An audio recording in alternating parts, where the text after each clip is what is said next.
ko ntago bakebwe nshaka kumenya umuntu wakebwe Sirata nawe wari uhari kuri iyo live. Mari twari mu bishanga umuntu wakebwe umuntu w'umunyamasengesho uburyo ashobora kuvuga ngo yeretswe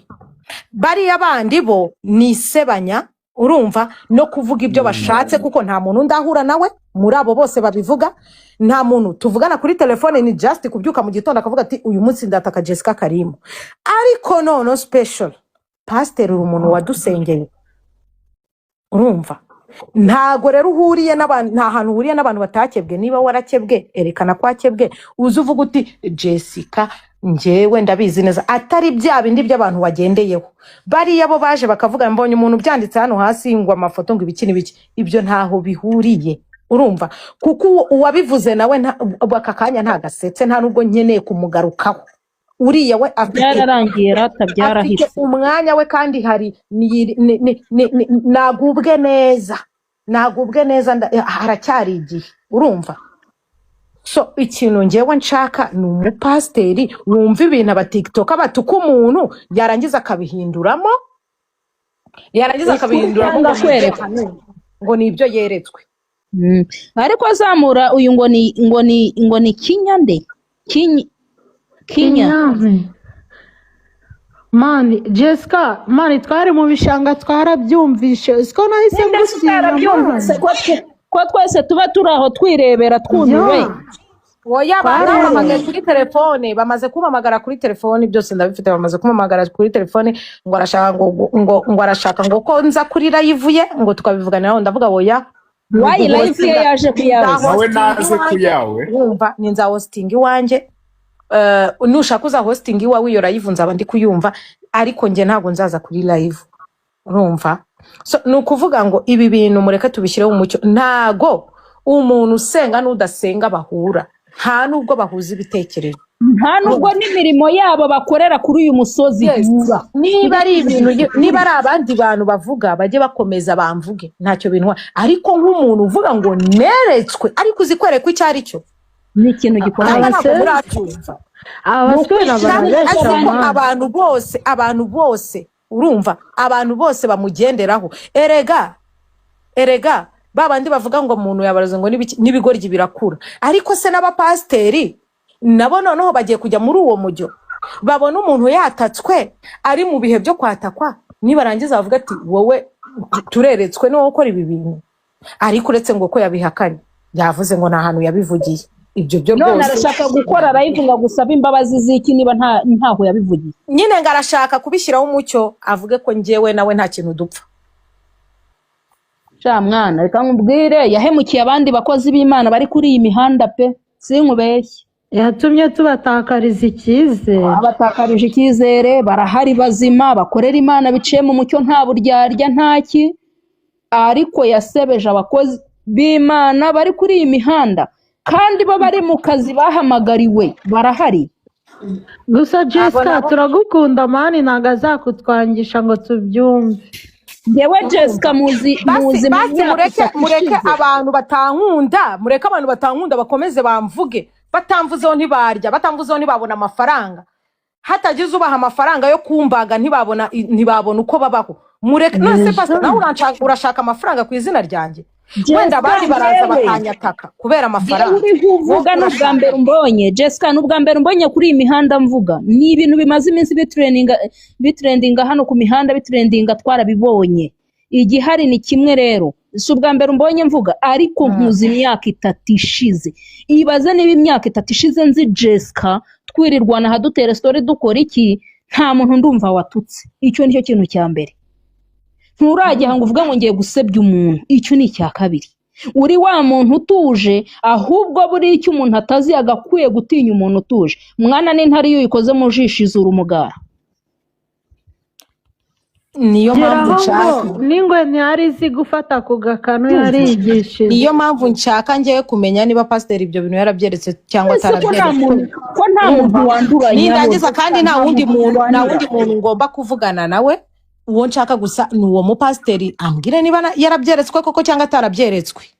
kandi natabyemera timu yavuga kandi natabyemera koko ni nanjye mu rusengero rwawe pasiteri uriya mugabo ni nanjye iki mu rusengero rwawe urabizi ko abantu usengesha bamwe n'abandi bazi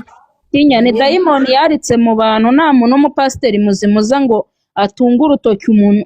buriya niyo umuntu reka nkubwire umuhanuzi wa nyawo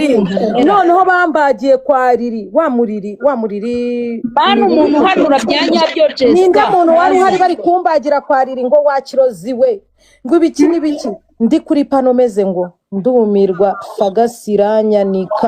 ariko nakubuka ko ari pasiteri wavuze ngo wabihanuye ariko pasiteri wa umuhanuzi wa nyawe dore ukuntu akora ntago aza hano kuri iyi mihanda ngo akuzamure avuga ibyawe agushyira mu gikari akakubwira ngo ngiyi nomero yanjye umpamagare igihe byambayeho ibintu nahanuriwe byari byaraye bimbayeho uwo muntu nari ndi kumwe nawe ntabwo mubona ko aba yishakira hitu ntabwo ahagarara hano ngo akubwire ngo ibi n'ibi agushyira mu gikari akakubwira ati ibi nabibonye gutya na gutya ubigenze gutya na gutya Jessica ngewe umuntu yaramamagaye naraye nkoze ni nka kwa kundi sheri sibyo abantu babona ikintu ngo umuntu aragikora noneho akagera mu bugenzacyaha bikarangira akagera mu bushinjacyaha noneho mu bushinjacyaha ikintu bagahita bagiteraho stamp ngo pa ni ukuvuga ngo pasiteri we ni umushinjacyaha pa iyo ikintu bagiteho stamp kugira ngo kizaveho uwo muntu rero araza nawe akazana n'abavoka n'abatangabuhamya nawe akiburanira k'umushinjacyaha giteho stamp ubu ngewe umuntu mfata nk'umushinjacyaha wateyeho kashe ni umuntu wavuze ngo yareretswe abandi bose banyatakaga ngo wadukoreye ibi numvaga ari drama tu kwa kundi ni na drama ariko ni na drama rwose nta n'ikintu na kimwe byambwiye ariko pasiteri aze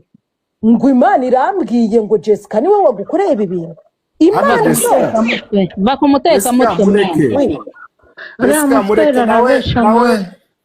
isi itangiye kumwota atangiye kugaragara mwihore gusa iyo titire ya pasiteri muyimukuremo aho mani mu muce reka nkubwire ukuntu uriya muntu ariho yangiza izina ry'abakozi b'Imana ba nyabo bari hano njyewe ubwanjye nigeze nkora agisida ngo mpetse umwana mani ntabwo naguye ari ukuvuga ngo hari ikinteze narifashe ndagwa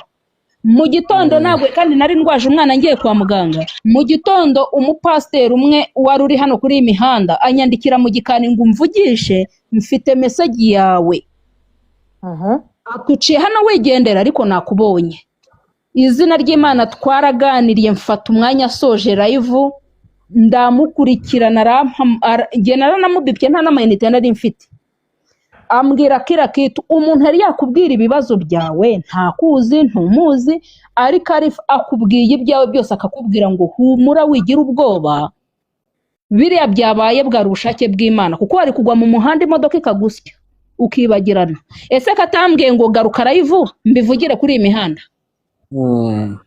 rero abakozi b'Imana ba nyabo barahari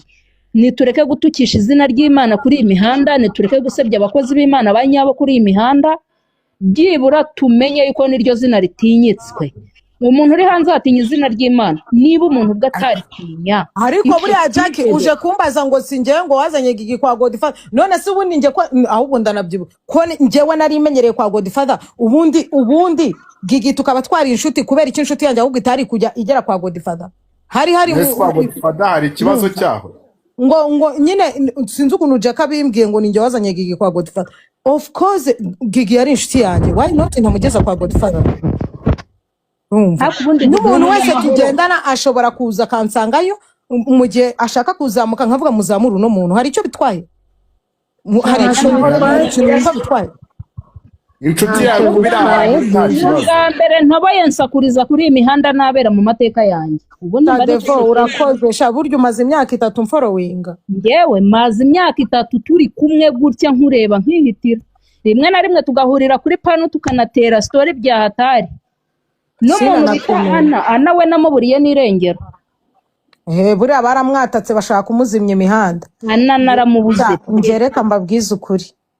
mbabwiza ukuri umuntu wese yamvuga kubera ko ari umupagani pe singi bagira icyo bintwara kwa ko mba muzi n'umuntu rwose udafite n'ubwonko burebure bureba kure ngo arebe ngo ese uyu muntu ndi kwataka ejo n'ejo bundi hari ahantu tuzahurira. Umuntu ubutazi rero ko ari ahantu nta na serivisi nimwe muzahuriramo niwe ukora ibyo bintu. Ariko se nkawe pastor uragenda ugateraho kashe neza ukavuga ati Jessica Karimu niwe unteranya na Gigi. Jessica Karimu niwe waroza aba TikTok bose barwaye igo koko pasiteri muzima tuvugishije ukuri n'imbere y'Imana ntago biba byoroshye. ariko se nga Jessica bahora iki koko ibaza abo bantu bose. Ariko naba mfite batayo y'intuze, batayo ya Juju. barakubeshera mani, iyo mitima mibi nibo bayifite. mbwira uwo muntu yafata uwo mwanya abo bana bahura icyo bashaka hiki ubashaka. Hari nuba wabwiriwe cyangwa yaburaye. Hari n'abandi noneho basigaye barira ngo turi kuburara tukabwirirwa, kera twaragiraga twarase. Ahubwo mumenye ngo muri kuburara murabwirirwa, muri gusengana nande. ariko bashyiramo inyatsi ikabakuraho n'utwo bari bifitiye.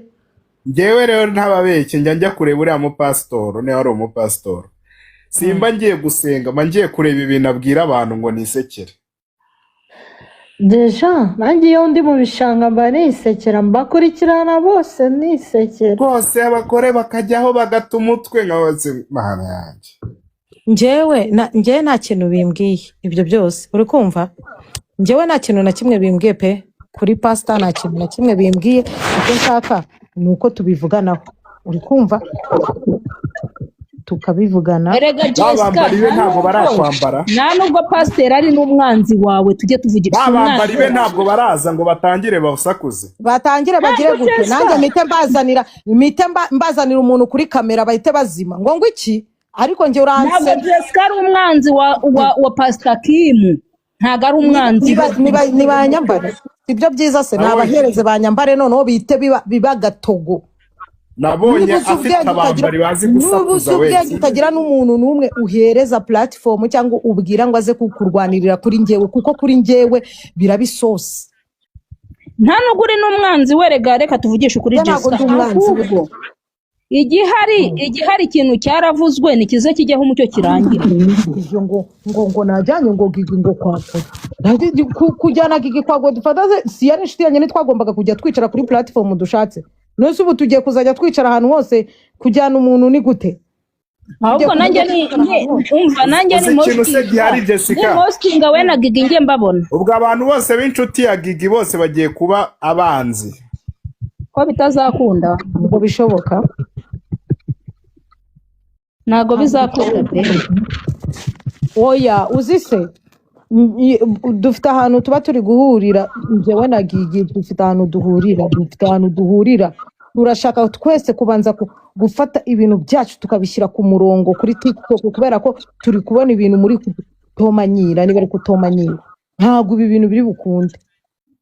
Umuntu arakumenyera agakabya pe, ni ukuri. Umuntu aramenyera agakabya. Reba ibyabaye kuri Gigi ejo bundi ntabwo byabura kugira ingaruka kuri famiye, tujye tuvugisha ukuri. Yes, ubutumwa nanjye uzaza kumva ngo pastor yaramanuriye ntibazumva ko ari ibya none, bazumva ko Gigi nubakisobanura. None se sha wakora iki? Biriya bintu byamwangirije umuryango, byagiye nyine ari bwo ahostinga. Nari nzi ko byarangiye. Biriya bintu umwana ntabwo bipfa kurangira. Ubwe afite igikomere, fata nawe kiba gikomere Gigi afite. Nanjye nishyira mu cyimbo cye nkabyumva. Nanjye mfite umuryango, mfite abana, mfite umugabo. Njyewe uko muburire bari abantu bakishingura mu pastor, abantu bakimuha umwanya nabo bazaraburiza. None njyewe noneho mbabarira ibyo bintu byo kumbwira ngo gufunga ngo kugira. Ariko ubundi mwebwe mwita abantu mukagenda mugafata izina ryabo mukarisigiriza mukarigira amabyi, mwarangiza ngo murafunga. ngo abo ngabo mwasize amabyi ngo nibo bari bufungwe. Can you imagine? Igo utekereza ko ariko mu Rwanda bikora? ntawe umwanga pe twese ntawanga Pastor Kim ariko ariko ntabwo nihisha mu kikagiye bantu hanze Pastor Kim rwose nta rukundo nyigufitiye ikintu none se ureka mubaze Jessica niba mvuga ngo Pastor Kim ikintu wenda mfite kuri we ni ikintu kikiriho akubahiro ko yigeze kuba umukozi w'Imana ubu ngubu ntabwo mbizi niba ari umukozi w'Imana ko yigeze kuba umukozi w'Imana urumva ubu bya none ntabwo mbizi uri kumva ese Jessica uriya mugabo muwamuziranye amaso ku maso ntabwo muzi my dear nahise ubukozi bw'Imana bwo bwemeza ntabwo kandi naramubonye ari gusengera abantu atarerekana ibyo bintu byose wenda niho yari umukozi w'Imana abasenga bose ntabwo ari abakozi b'Imana abatwereka hari abantu basenga bafite izindi tageti z'Imana ntimukajye muza kudusakuriza namwe niba mutazi kumyotinga nkumva nkumva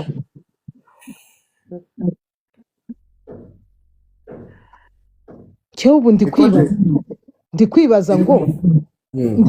ngo burya abakozi b'Imana basigaye bazi no meyanda bakumva ibintu abasazi bari gutuka umuntu barangira bakavuga ati ati nibo bakozi murantinya niyo mpamvu mujya mu bikari mukagenda mukabona umuntu wanyatatse byanya byo mukajya kumubwira ngo namuroze igo mwa abakozi b'Imana mwe muhame hamwe rero ngiye mfite ibimenyetso muhame dore ubuno nari nashyizeho kamera ngo mbwira abatumirwa banjye bazi nuko Jessica mpagaritse uriya mu Jessica aramagaritse ibintu nanjye gukora hano Imana yonyine yo mu ijuru niyo kandi ntabwo birangira n'ubundi nzabikora bikumva nimutabona solution y'ibi bintu nzabikora pe ngomba kuzana abatangabuhamya bafite ubuhamya bagiye gutanga mwese muzumirwa twese twicaranye kuri kamera n'abahaye kamera rero niba udashaka ko abo batangabuhamya mbazana iki n'iki ngwino usobanure ukuntu wateyeho kashe kuri TikTok ngo aba TikToker bose Pastor Kim wateyeho kashe ati aba TikToker bose ni umudesika wabati uri ikibwa mana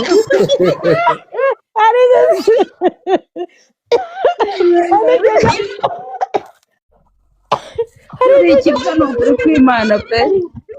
bararigeze kuvuga ibintu gufa nzamubaza ukuntu baroga bose aba TikToker mana yanjye reka nkubwize ukuri nzaba nateye agatebe nzaba mpabaye ubundi nibariza ibibazo ntuje ubundi tuzamubaze ubundi baroga gute babigenza bate ubundi abavuga uburozi bazi uburemere bwabwo noneho umva aba TikToker bose ibaza aba TikToker bose uzi ko TikToker yose iriho abantu amamiliyari n'amamiliyari shana njyewe mbufite gutyo natajya kuroga Bill Gates nkamubwira ni sinzira njyanye amafaranga yawe ndayakukanye ahubwo wamuroga yagushyirira kuri konti kandi agomba kuyamasinziriye ariko ngo yewe undi inyuma ariko si ubwo urajya kuroga umu TikToker ko mana abantu bagira ubujiji ni n'ubujiji oya ibi urazi byo nta kintu byari bintwaye barabimbwiraga ngaseka urumva ariko ndi kwibaza ukuntu pasiteri yaje akabiteraho kashe pasita kiranuka nanjye niba warabiteyeho kashe urumva koko ukabivuga noneho abandi bose babivuga ni yahuzo nta kintu navugana namwe nabishakira femu bareke bajye bivuga uzakomeze muvuga ariko ndashaka kumenya ngo pasiteri waranyeretswe koko cyangwa n'ibihugu nanjye mbonye topic ya Jessica wowe abandi bose ni mwitiginyure uri kumva umunsi wanyu uraje igihe ijoro rigiye kwira bro ahubwo ejo ubyina nari nzi ko umunsi wabo wageze none se ariko ye sheri ntabwo umuntu byose abivugira kuri live mujye mwicecekera ratareka no mu rukiko hakora ibimenyetso ntakora amagambo ntabwo amagambo ngo iki wapi aho ari kuvuga ngo uravuga umukozi w'Imana ngo baragufunga nta bintu byo kumfunga ntabwo birimo ariko bagufunze bati ntago birimo ahubwo murashaka ko nzashyiraho kamera nkazunguruka karitsiye zose ndi kubereka ibizibiti byose mushaka mwifuza. arakoze atumye mvuga icyaka kiranyica sha ati Imana izamwereka ukurisha werega nta gihera ntibazakubeshye. Ngende uriya mugabo ikintu nakora